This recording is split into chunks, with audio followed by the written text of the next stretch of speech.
Alright gang, we're on the Kwik-Way, part 2. You can see it's sitting out here. I wanted to raise the bucket, see if we had any drift, and we do. That's due to seals. The cylinders are probably needing to be rebuilt. That is something that Sean can address when they get to the point where they're unbearable. Rebuilding the seals takes special talents that I do not possess. Yes, the wheel is off. I just took the other wheel off. These are filled with fluid. And what happens when they sit for a very long time filled with fluid? Well, the valve stem cores disintegrate.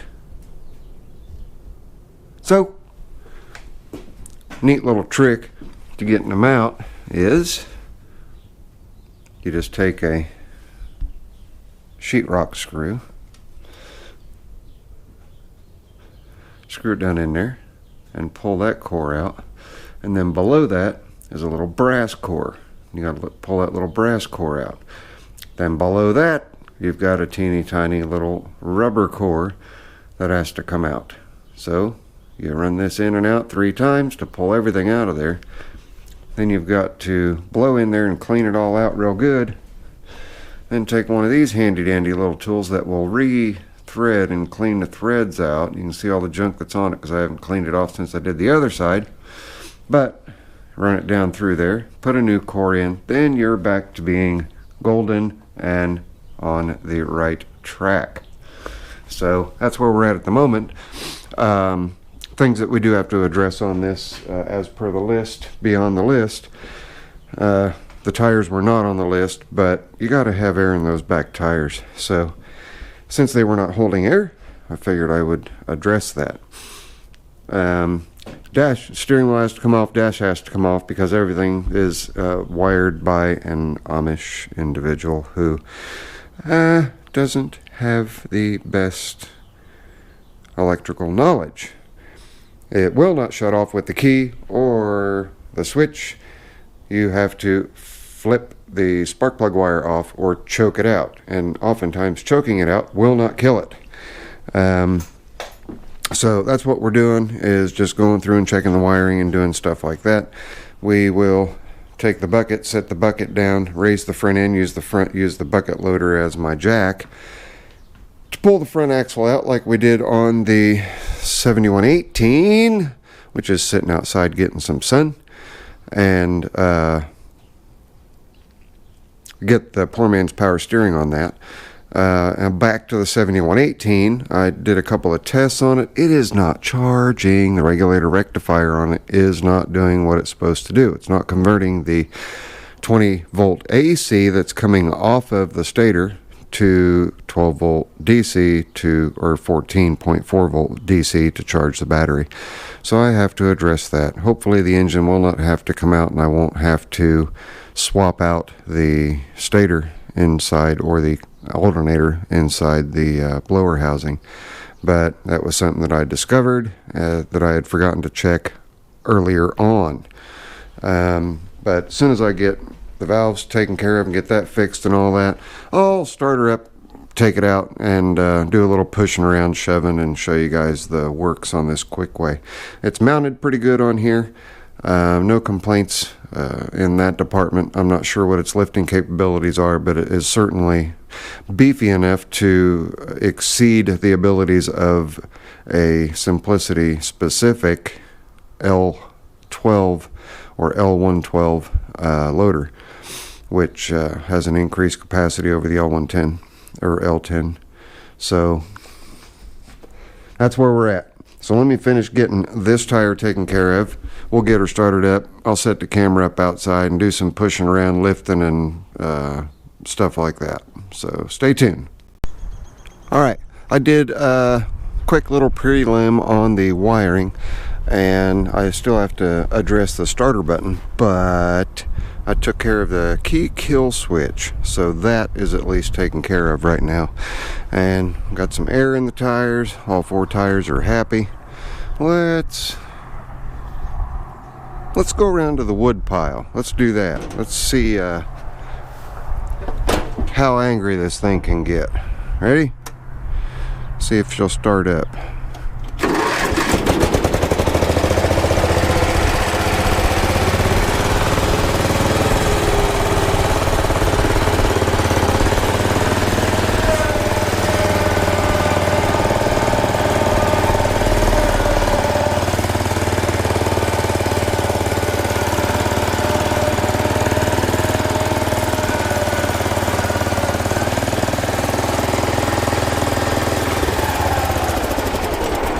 I'm gonna mount the camera over here on the poor old forlorn old B10 and see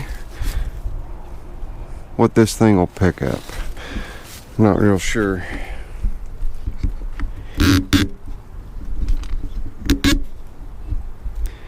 That's not gonna work. Come on.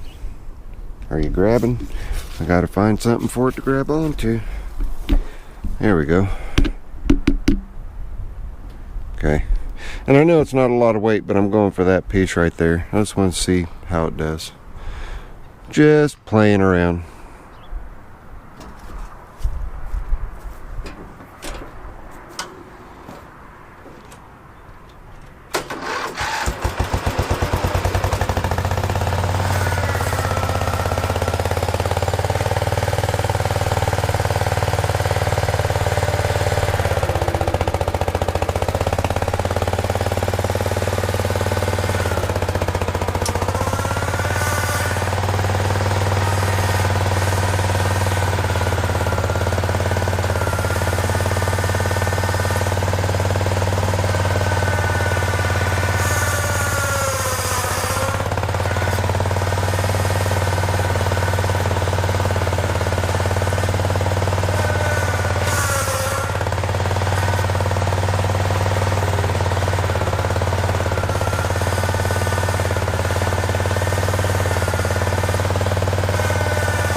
Well, I'll tell you what, that sure beats having to lift it up by hand, right? So it did all right. Got a few things to do, not too much. We got the starter sorted out. As you guys heard, it starter engages the way it should, does just fine.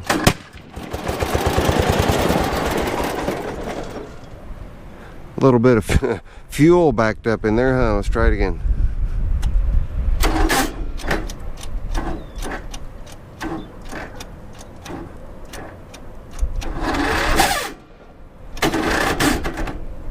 Oh, now the starter's loose. Okay. Alright, gang, as you probably witnessed, starter issue is not cured. Don't know what's going on, so the engine's got to come out. I've got to pull the flywheel, take a look, and see if that ring gear isn't chewed up and causing this issue right here. That was a brand new gear, all chewed up, 2 starts. So Willie told me that if the flywheel ring gear gets worn out, that will happen.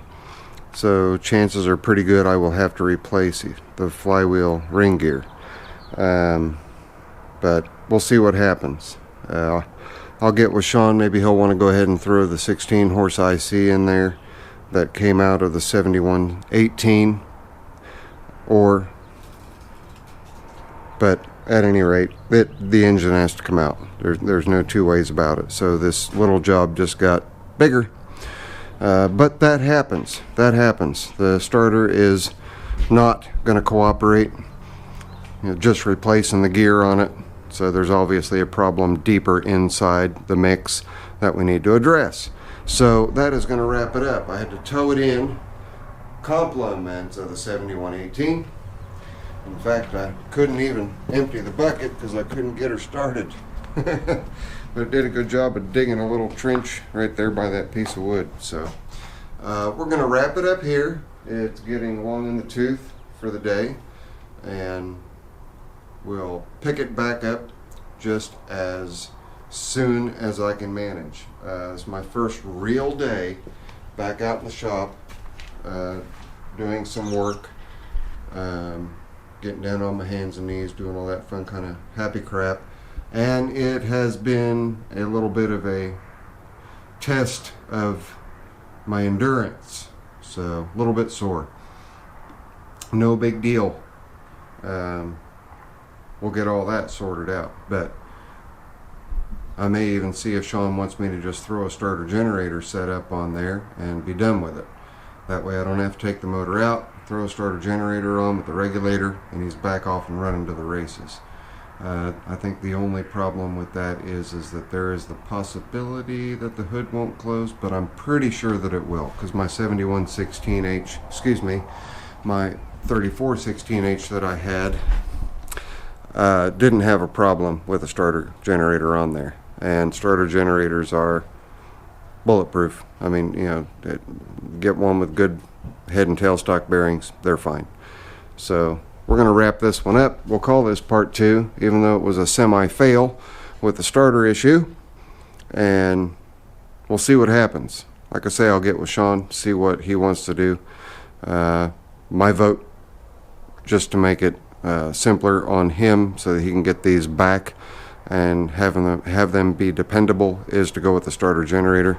And I am not lacking in starter generators, so it would be nothing for me to throw one on. I've got a bunch of brackets right there. I could have a starter generator and a belt on this thing in 30 minutes, whereas you're talking about an engine extraction, flywheel pulling,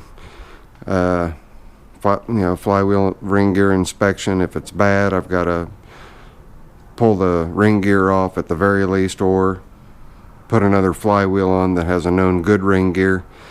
But anyway, babbling. So that's where we're at. We're going to stop on the Kwik-Way loader at this point until next time. But there's part 2 for the Kwik-Way. Got a couple little things sorted out with it. Thought we had the starter sorted out. We did not. So we're going to keep on chugging away at that one. I'll see you guys on the next one. If you would, please, you got a tractor video out of me, give me a big thumbs up. I will catch you on the next one. Later. I'm out of here.